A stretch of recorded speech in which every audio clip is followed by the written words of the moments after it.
The winter wind howled across the Montana plains like a banshee, cutting through the darkness with an icy blade that could freeze a man's soul. Samuel "Sam" Mackenzie pulled his worn coat tighter around his weathered frame as he made his final rounds of the evening, checking the fence lines of his modest ranch on the outskirts of Millbrook. At 43, Sam had lived alone for the better part of a decade, ever since his wife Margaret had passed from consumption, taking with her not just his heart, but his connection to the town that had once welcomed him. The townspeople of Millbrook had grown distant over the years, whispering behind closed doors about the hermit rancher who kept to himself, who rarely came to town except for supplies, and who seemed to carry the weight of some unspoken burden. They didn't understand that Sam's isolation wasn't born of meanness, but of grief so profound it had carved hollows in his chest where laughter used to live. As Sam approached the old stone well near the eastern boundary of his property, a relic from the original homestead built decades before he'd purchased the land, something made him pause. The well had been boarded up for years, deemed unsafe after a section of the stone wall had crumbled. But tonight, carried on the bitter wind, he heard something that made his blood run cold. A child's cry. Faint, desperate, and unmistakably real, the sound drifted up from the depths of the abandoned well like a ghost's plea. Sam's heart hammered against his ribs as he rushed forward, his boots crunching through the snow. He tore away the rotting boards with his bare hands, splinters biting into his palms as the cries grew clearer, more urgent. "Hello?" he called down into the black void. "Can you hear me?" A small, trembling voice answered from the darkness below. "Please, help me. I'm so cold." Without hesitation, Sam sprinted back to his barn, his mind racing. He gathered rope, lanterns, and blankets, his hands working with the efficiency of a man who'd spent his life solving problems with practical solutions. The temperature was dropping fast, and hypothermia would claim the child if he didn't act quickly. Securing the rope to his strongest fence post, Sam lowered himself into the well, a lantern tied to his belt, casting dancing shadows on the moss-covered stone walls. 20 feet down, he found her, a girl of perhaps 8 or 9 years, huddled on a narrow ledge where the well's construction had created a small shelf. Her clothes were torn and soaked, her lips blue with cold, but her eyes held a spark of life that gave Sam hope. "It's all right, little one," he said gently, his voice echoing in the confined space. "I'm going to get you out of here." The girl clutched something tightly in her small fist, a silver locket that caught the lantern light. She was too weak to climb, so Sam fashioned a makeshift harness from his rope and carefully secured her against his chest. The ascent was treacherous, his muscles straining against the combined weight, but determination fueled his efforts. Once they reached the surface, Sam wrapped the shivering child in every blanket he'd brought, then carried her to his farmhouse.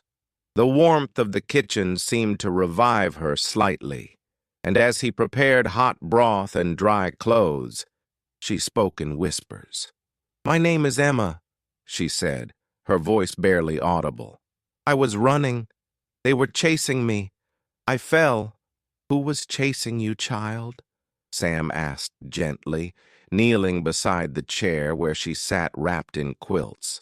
But Emma's eyes had grown heavy, exhaustion and shock taking their toll. "The locket," she whispered, pressing the silver pendant into Sam's weathered palm. "It's important. Mama said, if anything happened..." Before she could finish, sleep claimed her, leaving Sam to study the ornate locket by lamplight. Engraved on its surface was an intricate design he didn't recognize, and inside, a small photograph of a woman with kind eyes and Emma's same delicate features. On the opposite side, an inscription, "For my darling Rose, all my love, Thomas Millbrook, 1847. Sam's blood turned to ice. Thomas Millbrook had been the founder of their town, a wealthy cattle baron whose family had controlled the region for generations. But Rose, he'd never heard of any Rose in the Millbrook family tree. As he pondered this mystery, exhaustion finally overtook him, and he dozed in his chair beside the sleeping child. He awoke to the sound of horses and voices outside his door. Dawn was breaking across the prairie, painting the sky in shades of pink and gold, but the beauty of the sunrise was overshadowed by what Sam saw through his window. A crowd had gathered at his gate, not just a few curious neighbors, but what appeared to be half the town of Millbrook. Their faces were a mixture of emotions Sam couldn't quite read: fear, anger, desperation, and something that looked almost like guilt. At the front of the group stood Mayor Jonathan Millbrook, great-grandson of the town's founder, his usually composed demeanor cracked with obvious distress. "Mackenzie!" the mayor called out, his voice carrying across the yard. "We know you have her! Bring out the girl!" Sam's protective instincts flared. Whatever had driven Emma to flee in the night, whatever had caused her to fall into that well, these people were connected to it. He checked to ensure his rifle was loaded and stepped onto his porch, his presence causing a ripple of unease through the crowd. "I don't know what you're talking about," Sam called back, though his eyes never left the mayor's face. "Don't play games with us, Mackenzie," shouted another voice from the crowd. Doc Harrison, the town physician. "That child is in terrible danger, and you're harboring her." "The only danger I see," Sam replied evenly, "is a mob at my gate before sunrise, demanding I hand over a little girl who nearly froze to death in my well." The crowd erupted in angry murmurs, but Mayor Millbrook raised his hand for silence. "Sam, you don't understand the situation. That child, she's not just any orphan. She's connected to something that could destroy this entire town. People could die if she's not returned to proper custody." "Whose custody would that be?" Sam demanded. "Because from where I stand, it looks like someone was trying to kill her last night." The mayor's face went pale, and Sam caught a glimpse of something that looked like genuine fear in the man's eyes. "We need to talk, Mackenzie, but not out here, not in front of everyone. There are things about this town, about my family, that you don't know. Things that child's very existence threatens to expose." As the crowd continued to grow, with more riders arriving from distant farms and ranches, Sam realized he was caught in something far larger and more dangerous than a simple rescue. The locket in his pocket seemed to burn against his leg, and he found himself wondering what secrets lay buried in Millbrook's past, secrets worth killing a child to protect. The standoff continued as the morning sun climbed higher, casting long shadows across Sam's property.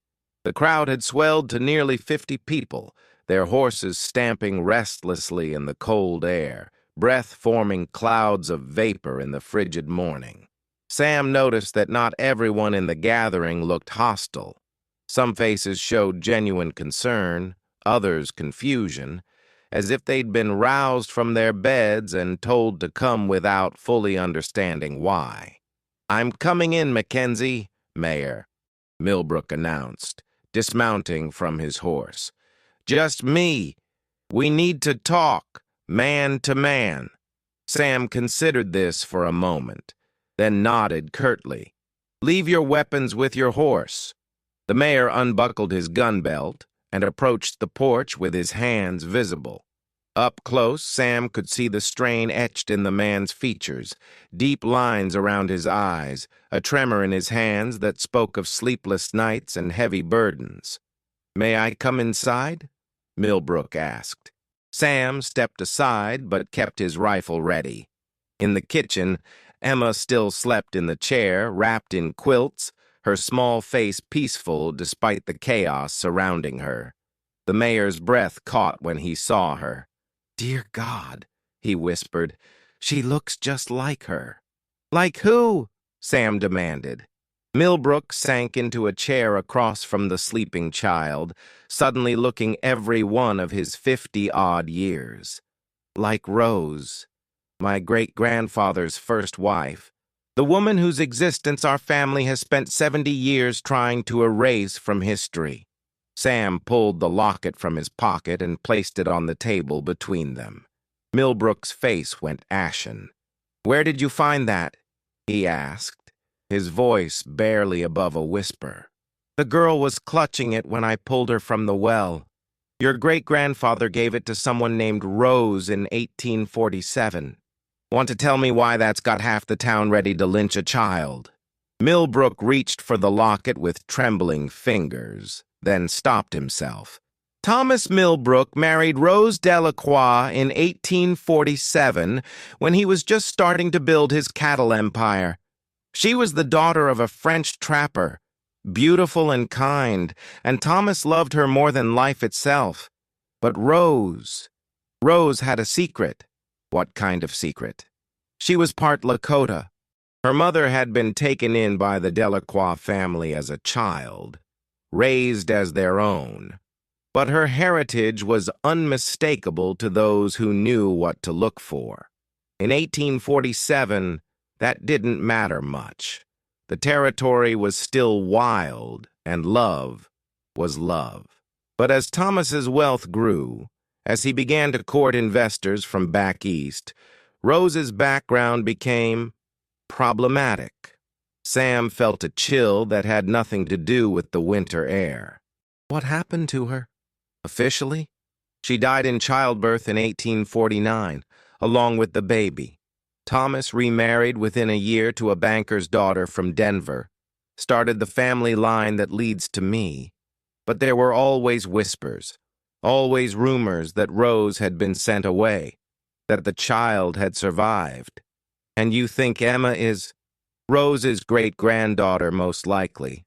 The resemblance is unmistakable, and that locket, it disappeared the night Rose supposedly died."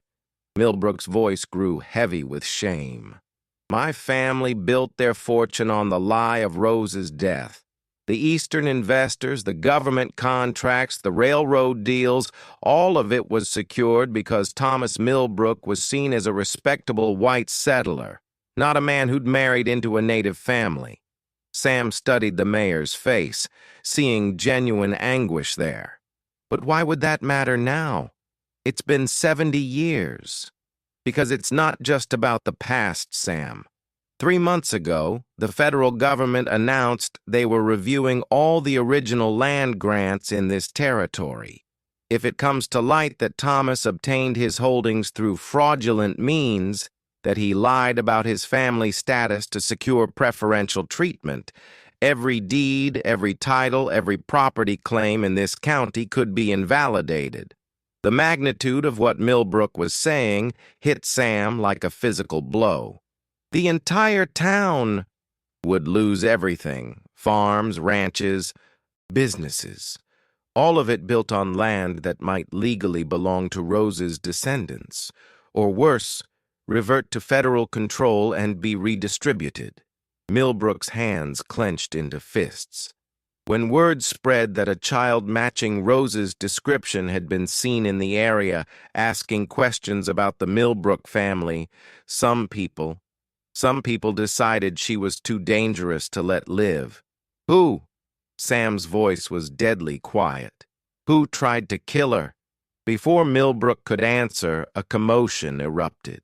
Outside, through the window, Sam saw a group of riders approaching at a gallop, led by a man he recognized as Frank Garrett, the largest landowner in the county after the Millbrooks. Garrett's face was twisted with rage as he reined in his horse. "Enough talking," Garrett shouted. "That half-breed brat dies today, or we all lose everything our family's built." The crowd began to surge forward, but Sam was already moving. He scooped Emma into his arms. She stirred, but didn't wake, and headed for the back door. "There's a root cellar behind the barn," he told Millbrook.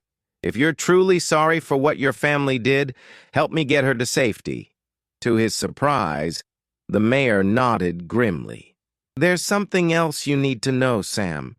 Emma isn't just any descendant of Rose. According to the documents my grandfather kept hidden, she's the direct heir. Rose didn't die in childbirth. She was smuggled out of town pregnant, and her son was raised by her Lakota relatives.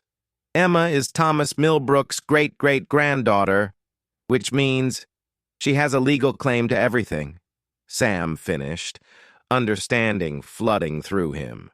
Not just a claim. According to territorial law, she might be the rightful owner of half the county. As they slipped out the back door, Sam could hear Garrett's men breaking down his front door. The root cellar was well hidden beneath a false floor in the barn, stocked with supplies Sam had laid in for emergencies. It would keep Emma safe for now, but he knew they couldn't hide forever.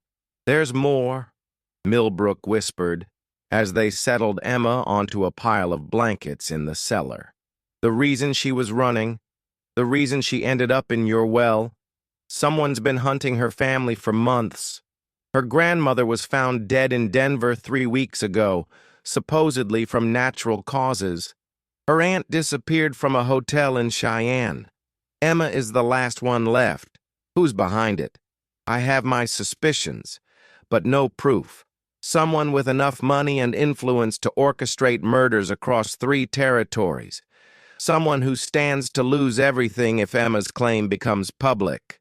Above them, they could hear boots stomping through the barn, voices shouting orders. Sam checked his pistol and looked at the mayor with new respect. "Why are you helping me? This could ruin you too." Millbrook's face was grim but determined. "Because my great-grandfather loved Rose Delacroix, and what happened to her was wrong. Because that little girl deserves justice, not death. And because I'd rather lose everything honestly than keep it through murder." As the sounds of the search grew closer, Sam made a decision that would change everything. "Then we're going to need help, and I know just the person who might have the answers we need." The root cellar fell silent as the searchers moved away from the barn, but Sam knew their reprieve was temporary. Emma had awakened during the commotion, her eyes wide with terror as she recognized the voices of her pursuers above. She clung to Sam's arm, whispering fragments of her story between frightened sobs. "They killed Grandmother Sarah," she whispered. "Made it look like her heart gave out, but I saw the man leaving her room. He had a scar across his cheek and he wore a ring with a strange symbol." Sam and Mayor Millbrook exchanged glances. "What kind of symbol?" Millbrook asked gently. Emma traced a shape in the dust with her finger, a circle with crossed lines through it. Millbrook's face went pale. "The Territorial Development Company," he breathed. "That's their private seal." "What's the Territorial Development Company?" Sam asked.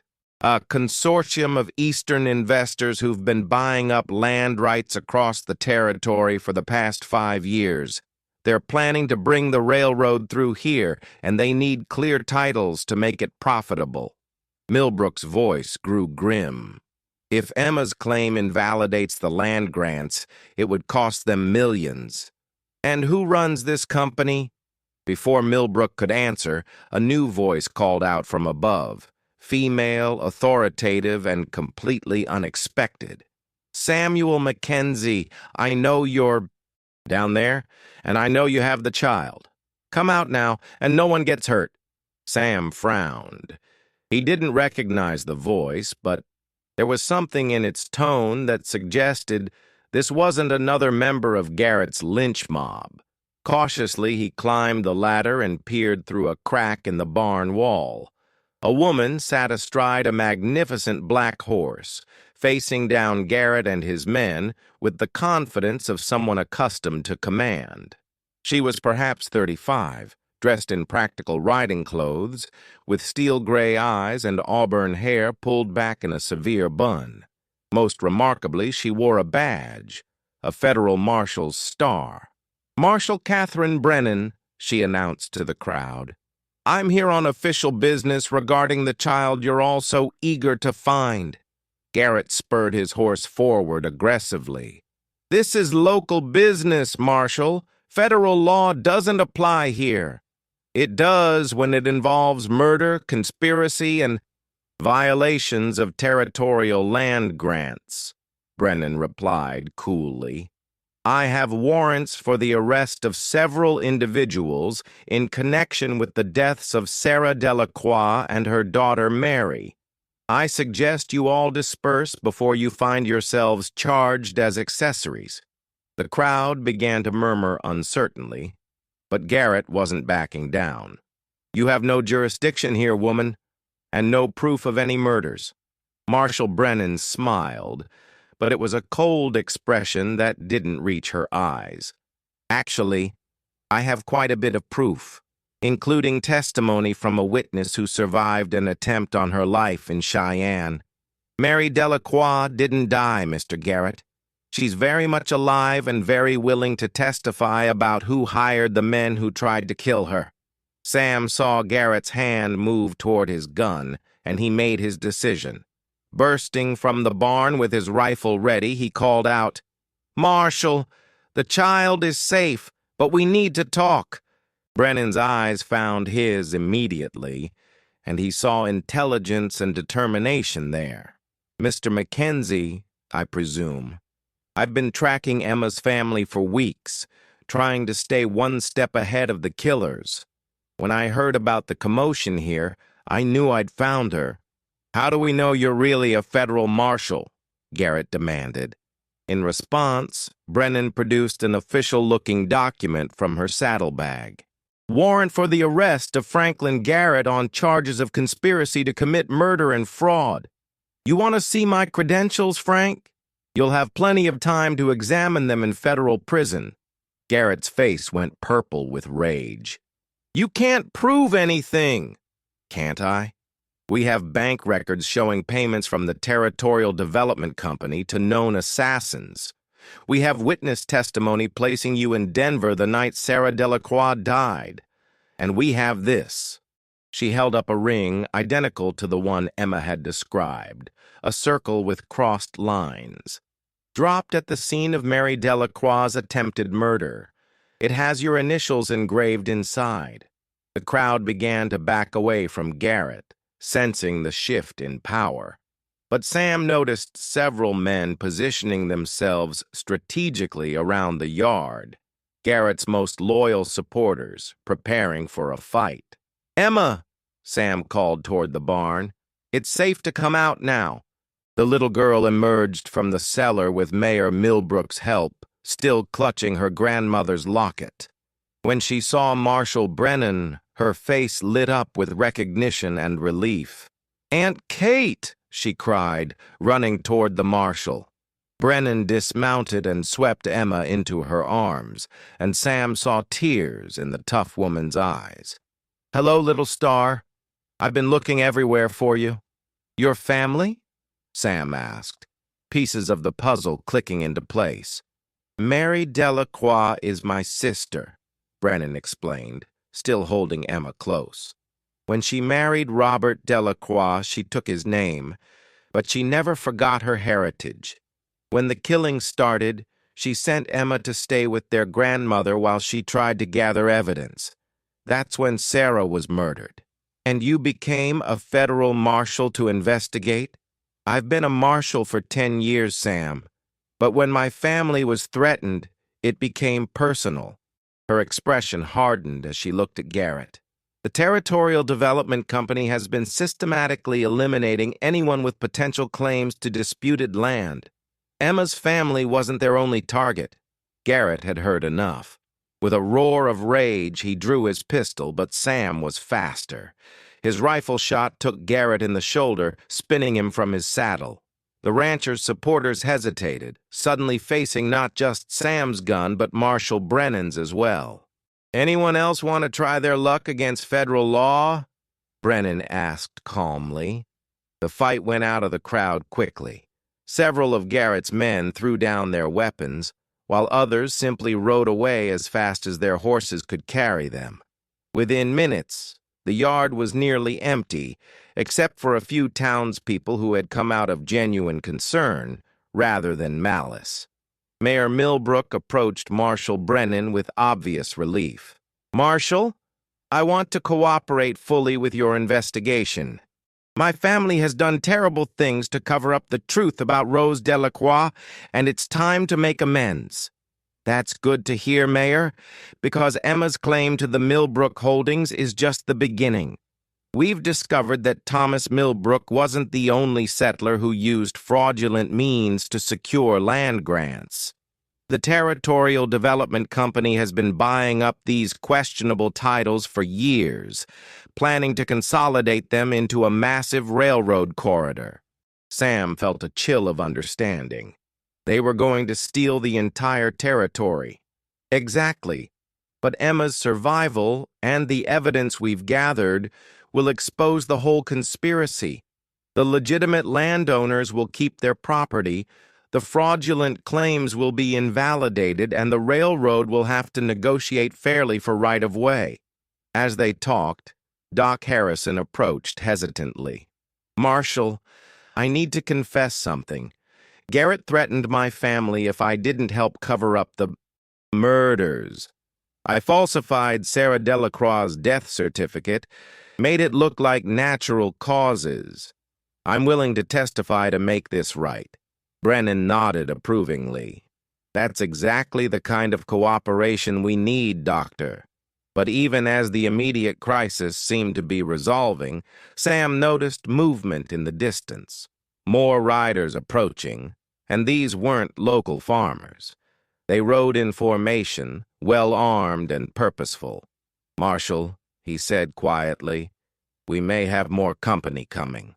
Brennan followed his gaze and cursed under her breath. "Pinkertons! The development company must have hired private detectives when they realized I was closing in." "How many?" Mayor Millbrook asked nervously. "Too many for us to fight head-on," Brennan admitted. "But I have an idea. Sam, how well do you know this country?" "Born and raised here. I know every canyon, every trail, every hiding place within 50 miles. "Good, because we're going to need to disappear for a while until I can get federal reinforcements. Emma's testimony is crucial, but only if we can keep her alive long enough to give it." As the Pinkerton agents drew closer, Sam made another decision that surprised even himself. "Then we'd better get moving. I know a place where we can hide, but it's going to mean trusting people I haven't spoken to in years." "Who?" Brennan asked.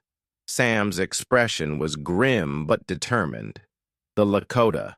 If Emma truly is Rose's descendant, then she has family on the reservation. And there's no better place to hide from white men's law than among people who've been hiding from it for generations." The ride to the Lakota reservation took them through some of the most treacherous terrain in the territory. Narrow mountain passes, frozen streams, and wind-swept plateaus where a single misstep could mean death. Sam led the way, followed by Marshal Brennan with Emma riding double behind her, and Mayor Millbrook bringing up the rear. Behind them, the Pinkerton agents pursued relentlessly, their superior numbers offset by Sam's intimate knowledge of the land. As they climbed higher into the mountains, Emma began to tell them more of her story. Her grandmother Sarah had been Rose's daughter, raised among the Lakota after her mother's supposed death. She had married a French trader named Delacroix, and their family had lived peacefully between two worlds until the Territorial Development Company began their deadly campaign. Grandmother always said we were the guardians of a great secret, Emma explained as they paused to rest the horses. She taught me the old stories, the ones about how the land was stolen and how someday justice would come. I never understood what she meant until the men came to kill us. Marshal Brennan checked their back trail, her expression grim. They're gaining on us. We need to reach the reservation before dark, or we'll be caught in the open. There's something else, Mayor Millbrook said hesitantly. Something I didn't tell you before. The Territorial Development Company isn't just after Emma's claim. They've been pressuring the federal government to relocate the Lakota reservation, claiming the land is needed for railroad development. If they can eliminate Emma and, discredit her family's claims, they can argue that there are no legitimate native interests in the territory. Sam felt a surge of anger. They're trying to steal everything, white man's land and Indian land both. Exactly. And they're willing to commit genocide to do it. As the sun began to set, painting the sky in shades of orange and purple, they finally reached the boundary of the reservation. Sam had been here only once before, years ago when he was tracking stolen cattle, but he remembered the way to the main village. What he didn't expect was to be met by a party of Lakota warriors, armed and ready for battle.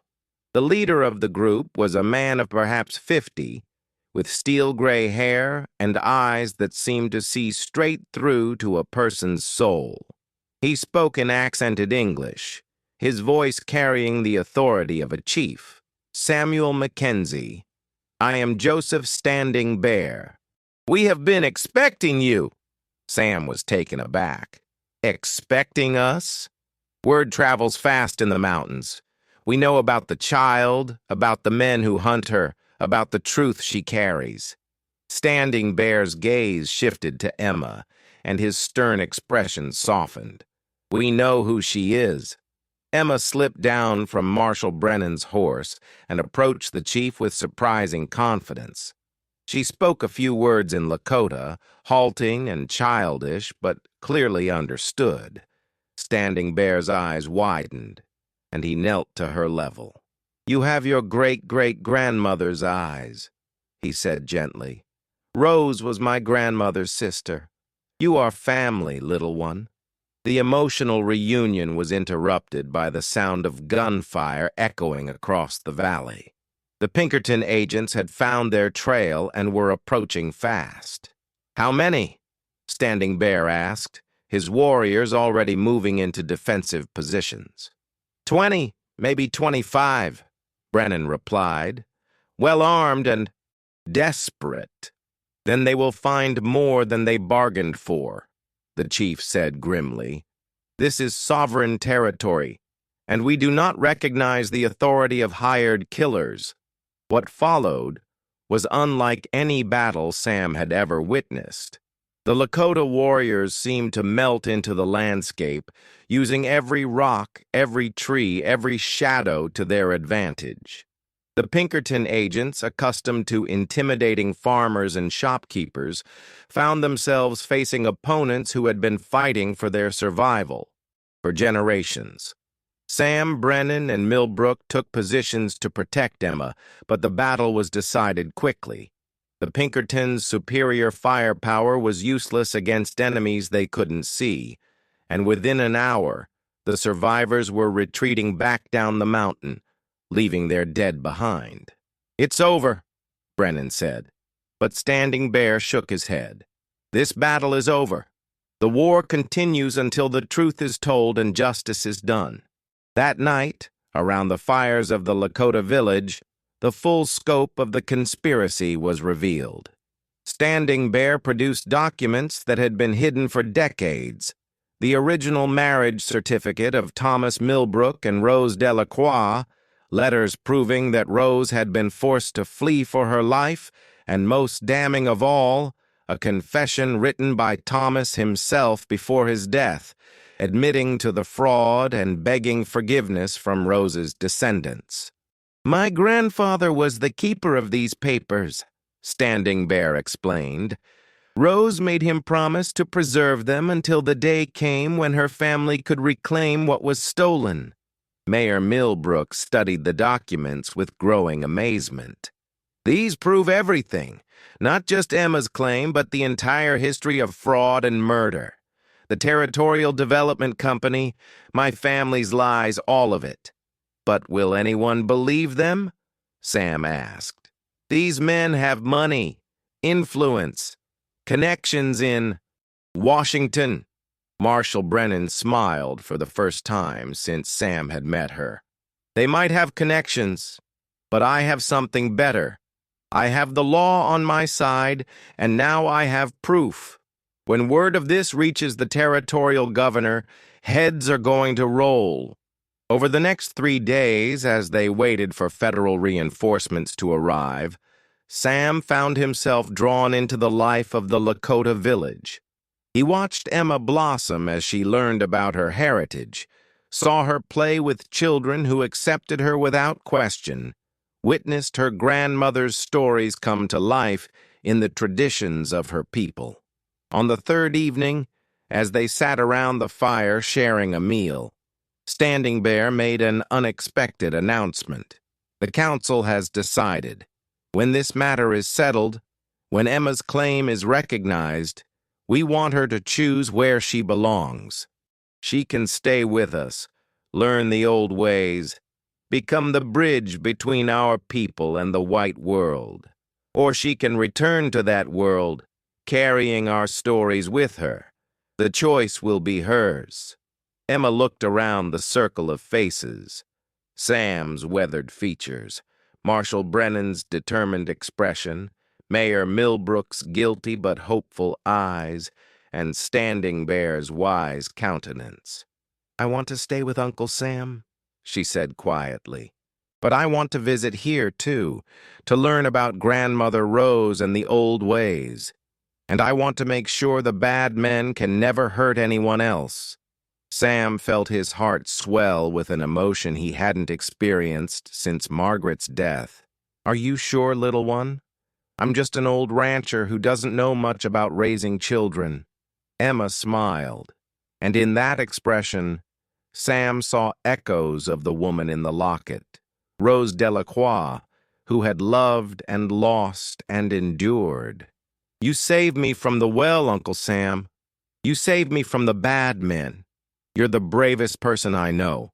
The federal reinforcements arrived the next morning, led by a territorial judge who had been investigating the development company for months. The trials that followed made headlines across the nation. Corruption, murder, and fraud on a scale that shocked even hardened politicians. Frank Garrett was sentenced to life in prison for his role in the murders. The executives of the Territorial Development Company faced federal charges that would keep them behind bars for decades. Most importantly, Emma's claim to the Millbrook holdings was recognized, making her one of the wealthiest landowners in the territory. But wealth wasn't what mattered to Emma. What mattered was family, justice, and the knowledge that her grandmother's stories had finally been heard. 6 months later, Sam stood on his porch watching Emma play in the yard with a new puppy, a gift from Standing Bear. The town of Millbrook had changed dramatically. No longer ruled by fear and corruption, it had become a place where people of all backgrounds could build honest lives. Mayor Millbrook had used his family's remaining resources to establish a school that welcomed both white and native children, teaching them the true history of the territory alongside traditional subjects. Marshall Brennan had been promoted and assigned to clean up corruption throughout the territorial government. And Sam had found something he thought he'd lost forever: a family. As the sun set over the Montana plains, painting the sky in brilliant shades of gold and crimson, Emma ran up to the porch and threw her arms around Sam's waist. Uncle Sam, will you tell me the story again? About how you pulled me from the well? Sam smiled and lifted her onto his lap, the silver locket catching the last rays of sunlight. Well, little star, it all began on a cold winter night when an old rancher heard a cry in the darkness. And as he began the tale that had already become legend in Millbrook, Sam knew that sometimes the greatest treasures aren't found in the ground or in bank vaults, but in the courage to do what's right, even when the whole world seems to be against you. The well that had nearly claimed Emma's life had been filled in and marked with a stone monument, inscribed with words that Standing Bear had chosen. Here lies the past. Here begins the future. Here justice was born from love. And in the growing darkness of the Montana evening, with Emma's laughter echoing across the prairie and the lights of a reborn town twinkling in the distance, Sam Mackenzie finally understood that redemption comes not from forgetting the past, but from having the courage to make it right. Hello, how are you? Did you enjoy the story? Like, share, comment on which city you're watching from, and subscribe to the channel to help us continue adding new amazing videos.